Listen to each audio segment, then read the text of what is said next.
Amém. Nós vamos abrir a palavra do Senhor no livro de Efésios, capítulo 4. E vamos orar mais uma vez. Pai, nós agradecemos ao Senhor porque o Senhor de fato está cuidando de nós.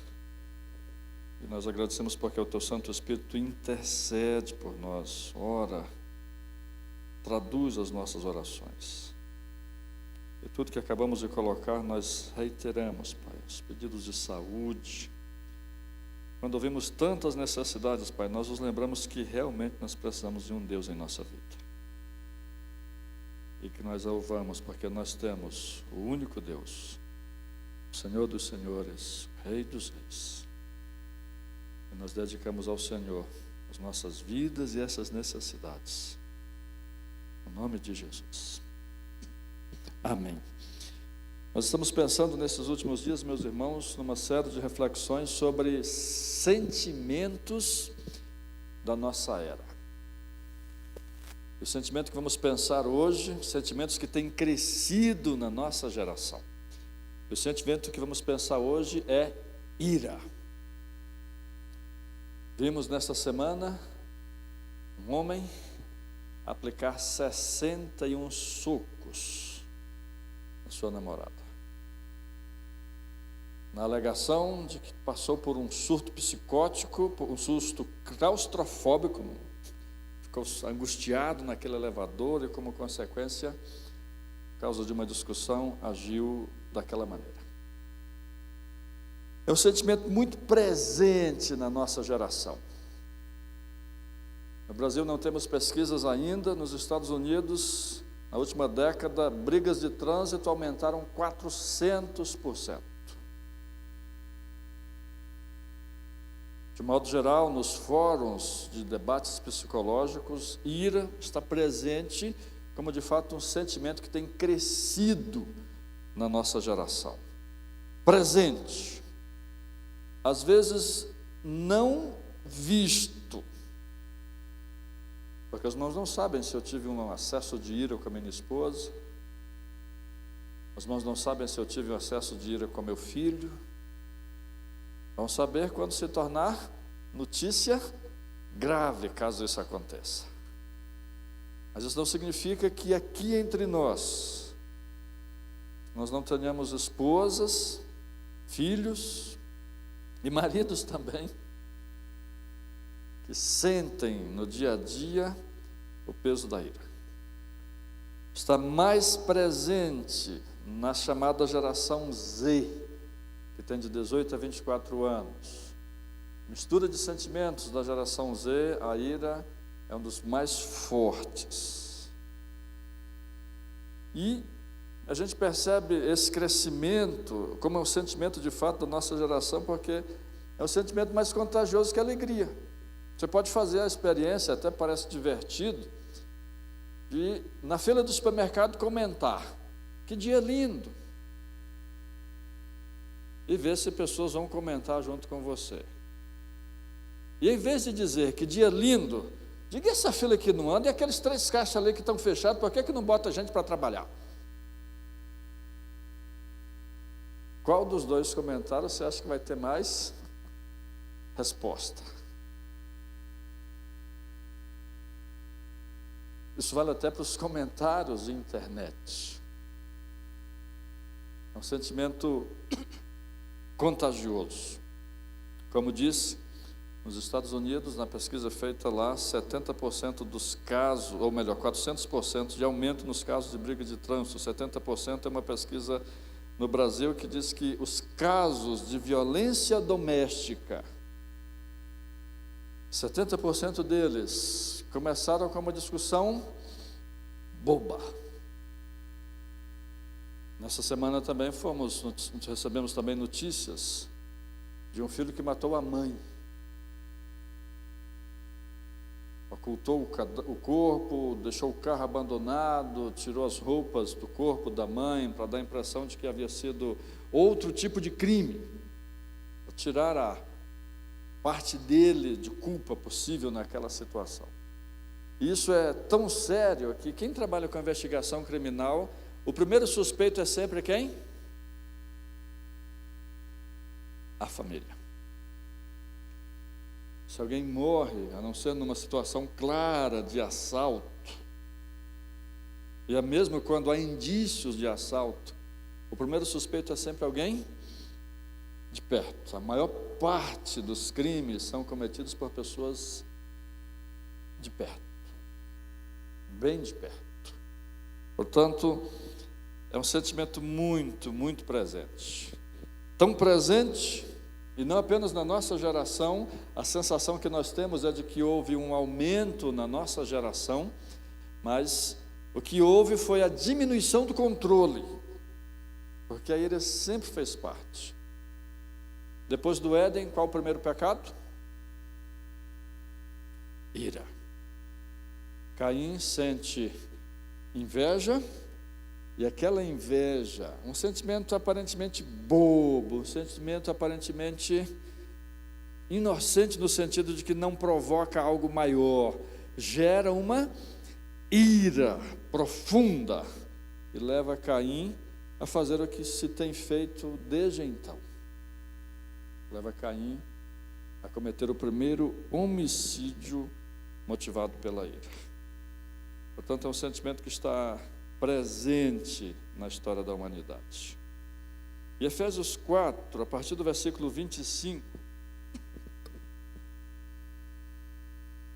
ou melhor, a partir do versículo 23, desculpe, chama cada um de nós a deixar uma prática antiga e a assumir uma prática nova. A ideia é exatamente a de trocar de roupa. Versículo 24: vos revistais do novo homem, que segundo Deus é criado em verdadeira justiça e santidade. Nós somos desafiados a nos revestirmos de uma nova natureza, criada segundo Deus em justiça e retidão procedentes da verdade. Como cristãos, nós somos convidados a tirar como se fosse literalmente uma roupa de uma velha natureza, de sentimentos velhos, de sentimentos que podem ser até naturais do ser humano, e na ilustração de uma roupa, nos vestir de uma roupa nova, de uma vida nova, de uma natureza nova que é criada pelo Espírito de Deus, que é criada em maturidade. E aí, a partir desse versículo 24, a carta aos Efésios traz diversas ideias do que fazer, da roupa que tem que ser tirada e da nova roupa que tem que ser vestida. No versículo 28, por exemplo, diz para a gente deixar de furtar e trabalhar, e não apenas trabalhar para ter o seu próprio sustento, mas trabalhar até para dar, tirar a roupa da preguiça, tirar a roupa do roubo, porque a preguiça, de certa forma, se for no ambiente familiar, termina sendo meio que roubo, porque você coloca sobre uma pessoa só da família a carga toda da família. E não apenas a fazer isso, mas a trabalhar até para dar, para repartir com o necessitado.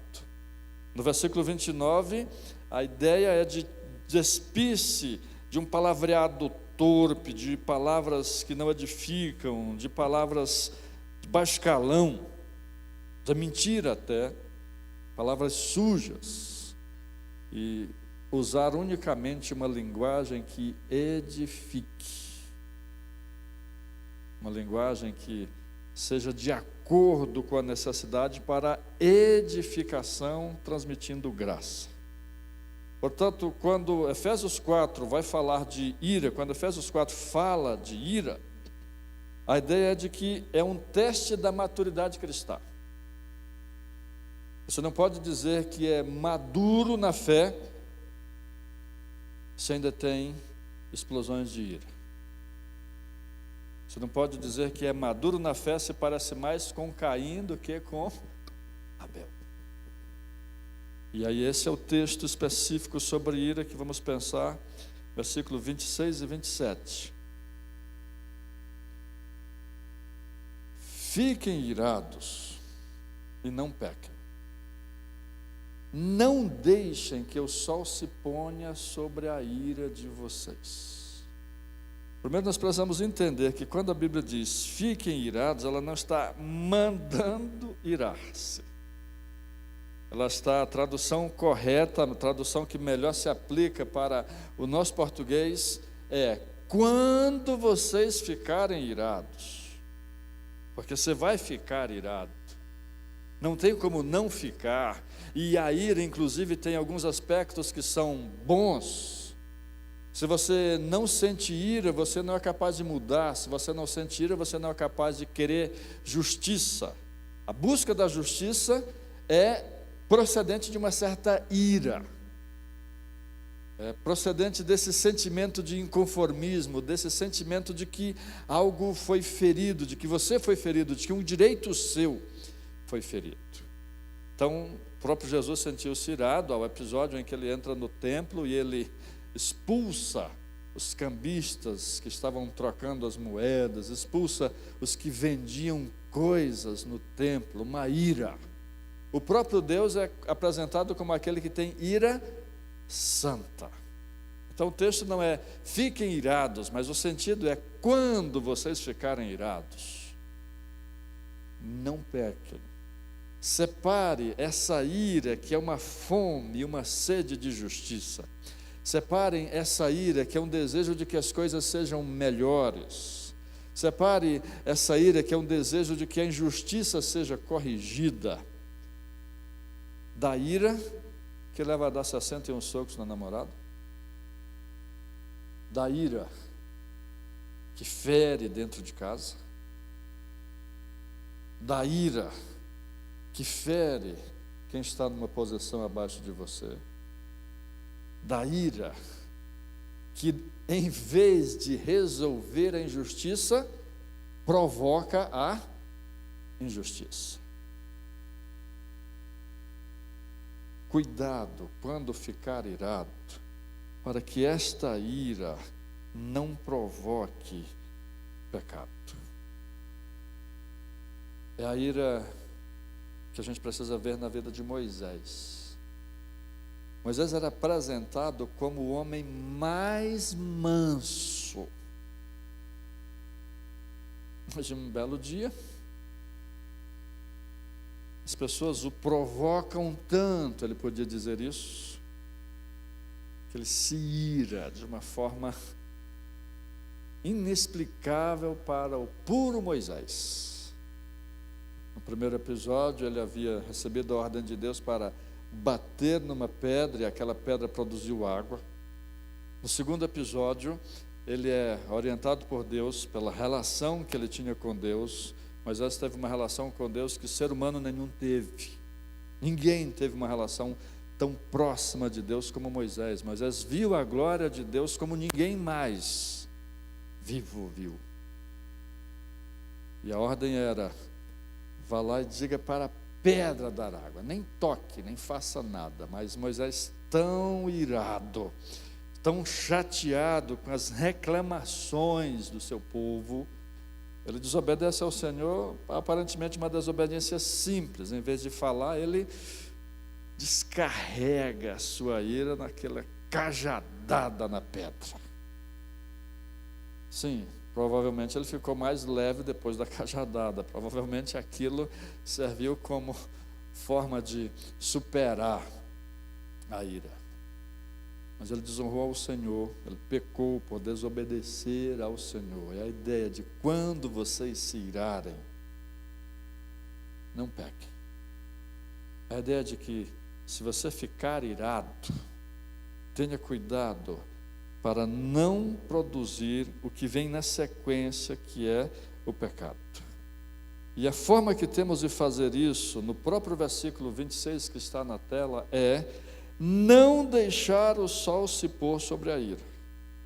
É resolver no mesmo dia aquilo que está provocando a ira. É resolver logo aquilo que está provocando a ira. Imediatamente. Trabalhar logo para resolver aquilo que está provocando esta sensação de injustiça, essa ira que pode ficar descontrolada.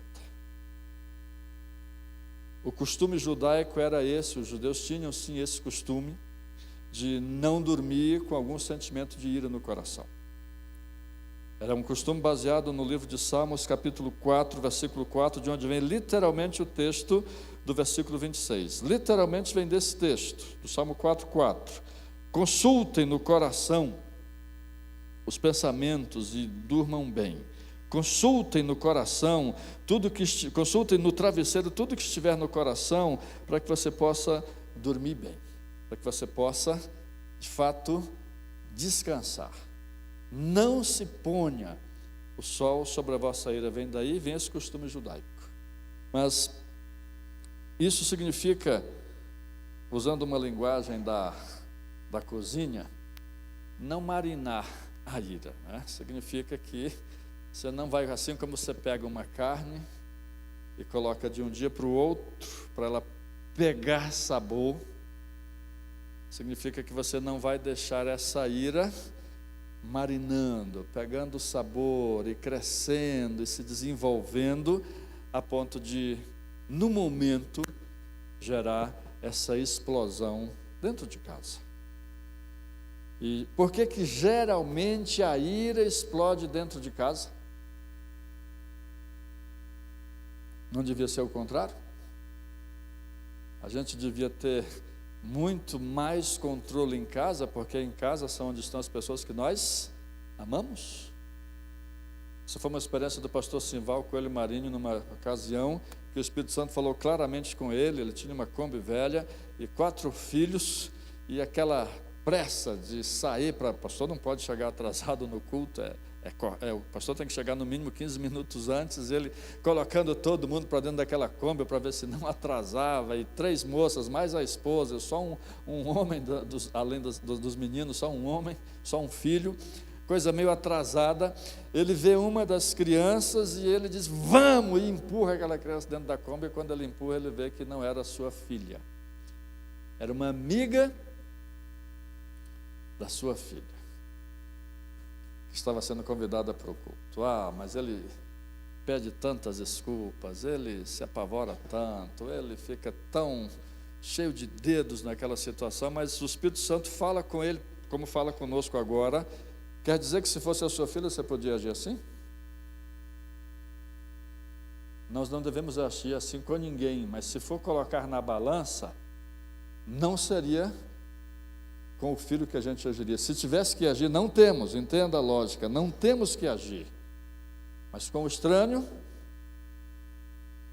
seria menos pior do que com o filho, porque o filho que amamos. Mas eu repito, eu estou colocando aqui numa lógica para entender que em casa a gente devia ter muito mais cuidado, que às vezes a gente tem mais fora. Não deixar marinar controlar esses gatilhos da ira. É muito importante que nessa ideia do Salmo 4, de você consultar no travesseiro para sossegar, que você avalie durante esse tempo de reflexão, por que que você perdeu o controle? Geralmente, você perde o controle com pessoas mais fracas. Geralmente você perde o controle com pessoas que você acha que têm direitos. Geralmente você não perde controle com seu chefe. Você perde controle com seu subordinado. Geralmente você não perde controle contra uma pessoa mais forte. As piadas que estão rodando na internet sobre o rapaz dos 61 socos e cadê o susto claustrofóbico? Agora que ele está numa cela de 3x3, com outros presos batendo nele, porque isso já aconteceu. Não que isso seja correto, mas isso já aconteceu. Cadê o surto? O surto geralmente não funciona nem com o superior, nem com uma pessoa mais fraca. Sim. Às vezes, na relação familiar, o filho perde o controle com os pais. Nesse caso, os pais se tornaram mais fracos.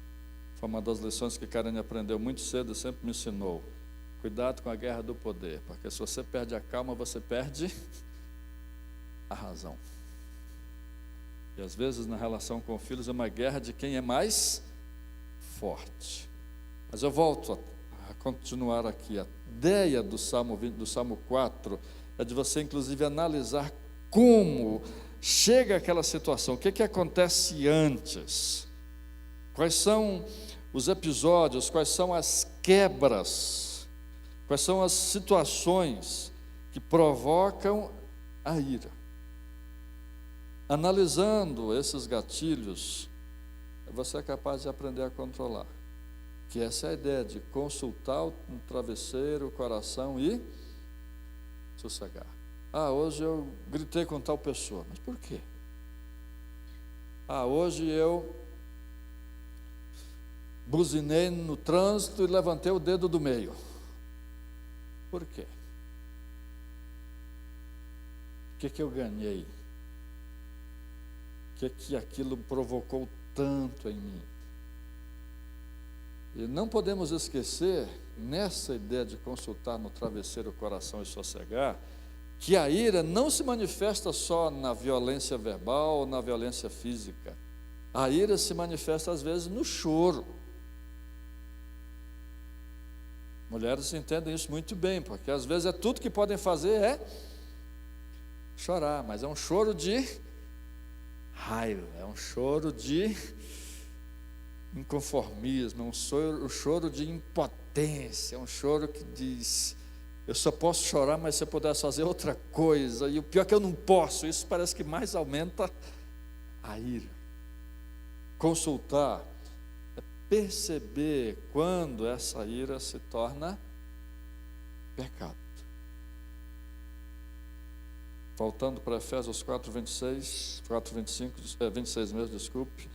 Quando vocês irarem, quando vocês ficarem irados, não pequem. Seja capaz de separar a ira, que é um pedido de justiça, a ira, que é o inconformismo, da violência, da prática da injustiça. Não pequem, não se põe o sol sobre a sua ira. Analise quando ela acontece. E no versículo 27, logo no seguinte, diz: e nem deis lugar ao diabo. Eu geralmente não dou títulos para as pregações, mas se essa aqui tivesse um título, seria: a ira é uma brecha. Não é um bom título, eu reconheço. Mas a ira é uma brecha. Não deem lugar ao diabo. A palavra lugar, ela tem vários sentidos no grego, e um deles é oportunidade. Se você traduzir não deem oportunidade ao diabo, você não está agindo incorretamente na tradução. Outro sentido de lugar, era usado em outros contextos, seria o que nós chamamos hoje de base operacional. Sede. Então, não deem lugar ao diabo, não deem oportunidade, não façam da ira a base de controle do diabo. A ira é uma brecha para Satanás agir nas nossas vidas. É uma das grandes brechas para Satanás agir. Os irmãos que foram para o retiro de famílias devem ter escutado coisas parecidas lá, já que o tema era a igreja e a família. Eu acredito que esse assunto deve ter sido ventilado de alguma forma, de como Satanás usa brechas. Ele não tem domínio sobre as nossas vidas, mas ele pode ter oportunidades, e a ira é uma delas. Abrir a mente para que ele trabalhe, abrir espaço para que ele coloque pensamentos que vão se acumulando. A ideia de descansar à noite, zerando a conta, é porque se nós não zeramos a conta, nós não apenas damos a base operacional para Satanás, como nós também damos a ele as ferramentas. É precioso, nós já pensamos nisso outras vezes aqui, o texto de Lucas 17, quando Jesus ensina a gente a perdoar 7 vezes no mesmo dia a mesma pessoa. É precioso lembrar que é exatamente essa a ideia de você ser capaz de não contar 2 perdões, não contar 2 ofensas, nem 3, nem 4, porque cada ofensa é nova, é diferente, é a primeira vez. Se fazemos assim, nós terminamos agindo sem dar lugar ao maligno, nós terminaremos agindo sem dar lugar a ele. E aí, olha só agora o versículo 31.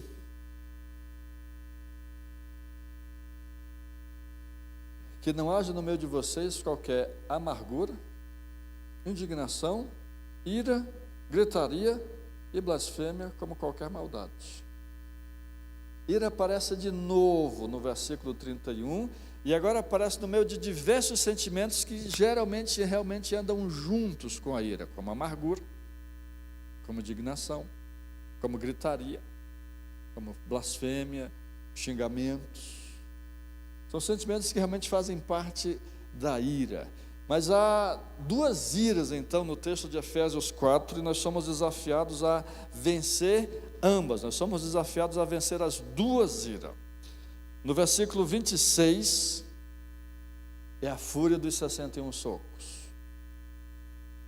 Versículo 26, que estamos discutindo mais, a ideia dessa ira que vem e que você ou bate,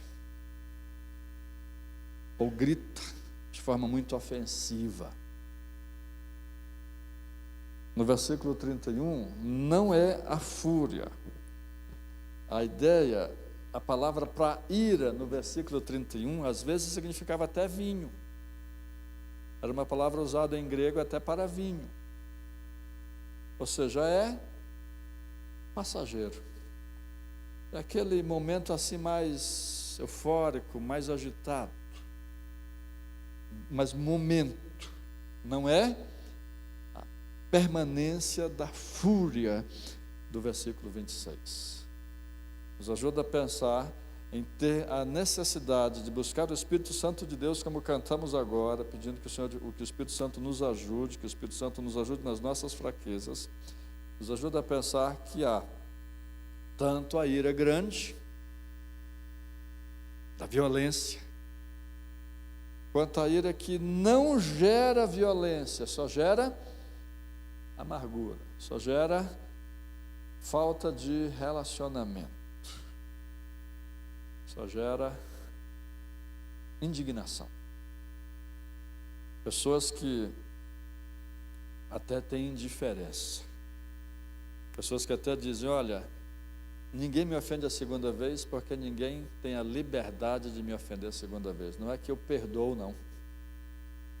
É que exatamente eu não perdoo e não dou a chance da pessoa me ferir segunda vez. A pessoa só existe no meu pensamento se eu permitir. A pessoa só existe na minha vida se eu deixar. Se eu não deixar, ela pode fazer o que quiser, mas não me atinge. Isso é ira também, segundo Efésios 4:31, e é essa ira menor da indiferença, essa ira menor que é simplesmente amargura, que é simplesmente cortar uma relação com a pessoa, que é simplesmente viver a indiferença, seja no casamento, seja no trabalho, seja onde for, que a palavra de Deus também nos convida a deixar para lá, a não praticar, usando a ilustração dos primeiros versículos, de você tirar uma roupa velha e vestir uma nova. A palavra de Deus também nos chama para tirar essa capacidade fácil de ser indiferente. A gente falou sobre indiferença domingo passado, mas essa capacidade de ser tão forte, aparentemente forte, que não permite que uma pessoa lhe machuque duas vezes. Uma é suficiente para que você exclua aquela pessoa.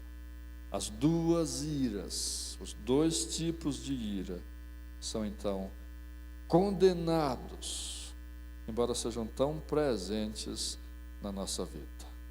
No 26, o que eu tenho que fazer? Controlar. O sangue ferveu. O acelerador foi de 0 a 100 em 1 segundo. Controlar. No versículo 31, qual é a solução? Perdão. Semana passada, os irmãos sabem que eu estou no processo de desligamento da junta. Assinei minha demissão ontem, antes de ontem, na verdade. Nesse processo aí, passei esse fim de semana no Rio de Janeiro treinando o meu sucessor, pessoa que vai ficar nas minhas atribuições. Somos 2 bons amigos agora, trabalhando juntos, trocando mensagem toda hora, todo esse processo aí. Mas ainda na junta, nessa semana eu abri um chamado na nossa empresa de tecnologia, que presta um serviço para nós, e o atendente deu uma resposta. E quando eu li, eu tremi. Se eu estivesse conversando, a respiração teria, a fala teria sido cortada. Eu lembrei dos gatilhos. Eu sou chefe, posso brigar com ele é só um atendente. Mas eu não vou responder agora. Não vou tomar nenhuma atitude para prejudicá-lo. Eu vou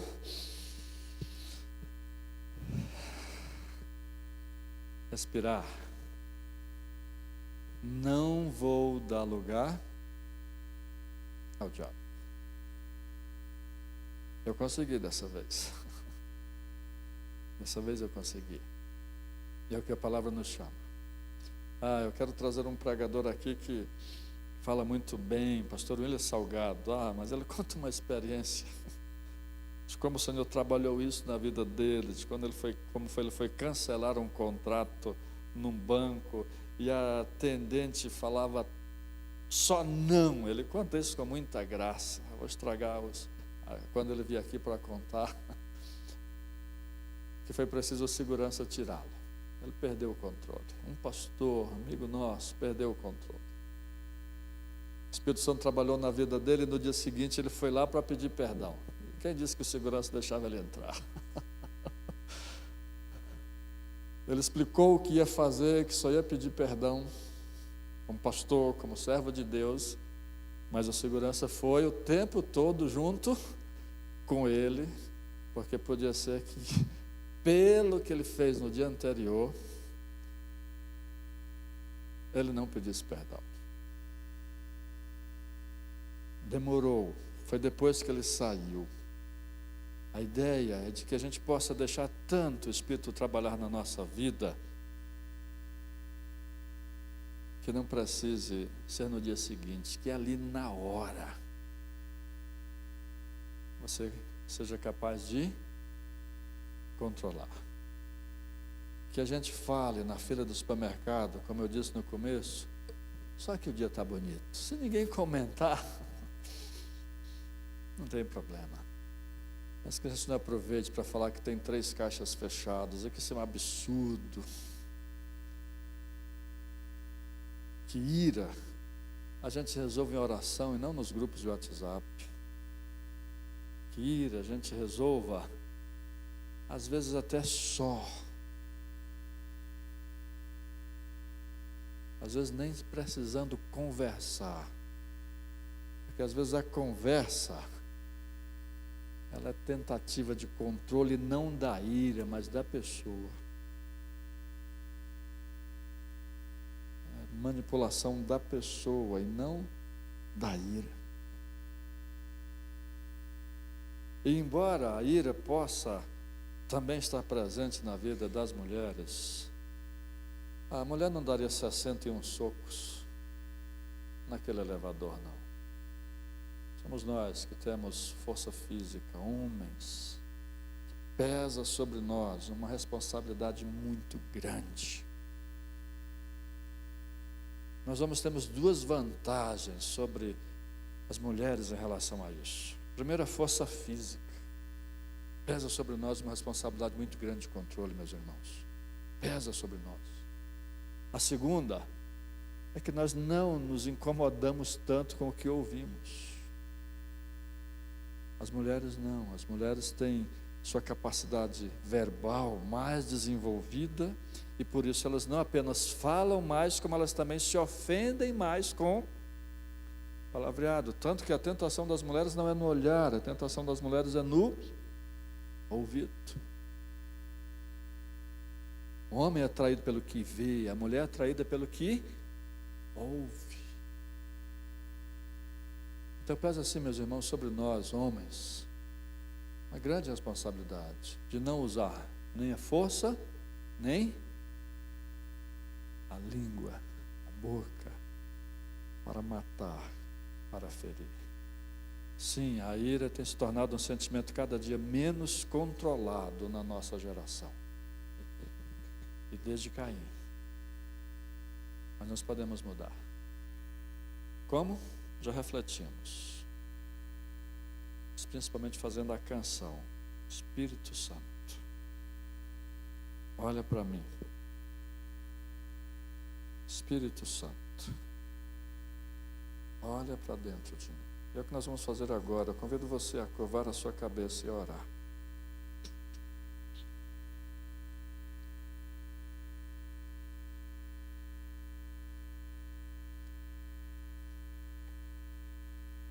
Você lembra do último episódio que você perdeu totalmente o controle? Você lembra do último episódio que você foi muito duro com sua mãe, com seu pai?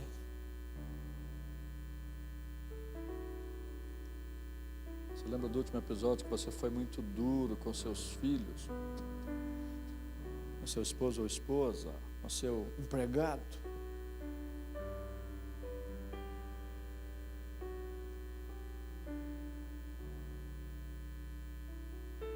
Você lembra da última pessoa que te ofendeu? Tem alguém que você precise liberar perdão?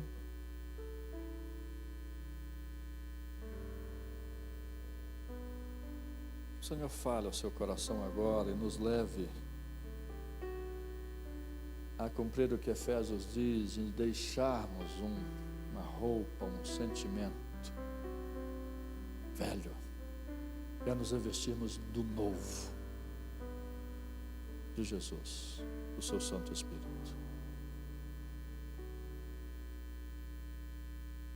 Você lembra a última vez que você chorou tanto, de raiva, de impotência?